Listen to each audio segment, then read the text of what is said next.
Ulamolarimiz aytadilarki, hadislarda ham keladiki, har bitta odamning oldiga o'lim farishtasi keladi, jonini olish uchun. Bandani jonini qabz qilish uchun malakul maut bo'lgan o'lim farishtasi keladi. Shunda bir ajib holatni aytishadi. Payg'ambarimiz alayhisalom aytganlarki, vafot qilayotgan insonlarning oldiga o'lim farishtasi har xil suratda keladi.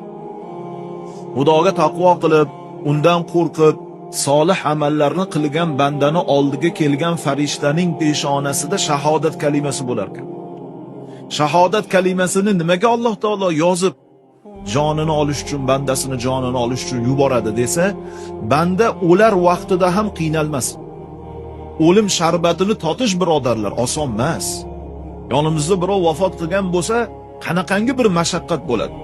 Hazrati Oysha radhiyallohu anha aytadilarki, men Habibim payg'ambar alayhissalomni vafot qilayotganlaridagi holatlarini ko'rib aytdimki, men oson jon berishni xohlamay qoldim.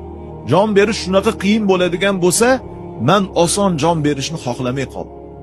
Yer yuzidagi Allohga eng suyukli zot payg'ambarimiz alayhissalom bo'lgan.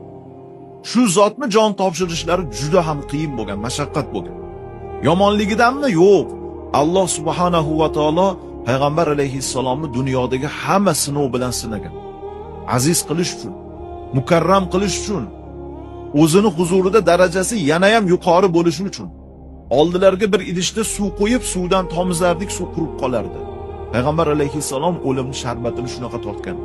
Bir necha kun shu sharbatni totib, keyin vafot qilganlar deydi. Alloh subhanahu va taolo bandasini shu qiyinchilik vaqtida turganda mo'min qiynalmasin, har xil gaplarni gapirib qo'ymasin deb, joni og'riyotgan vaqtda jonini olish uchun kelgan farishtani peshonasiga shahodatni bitib qo'yar ekan.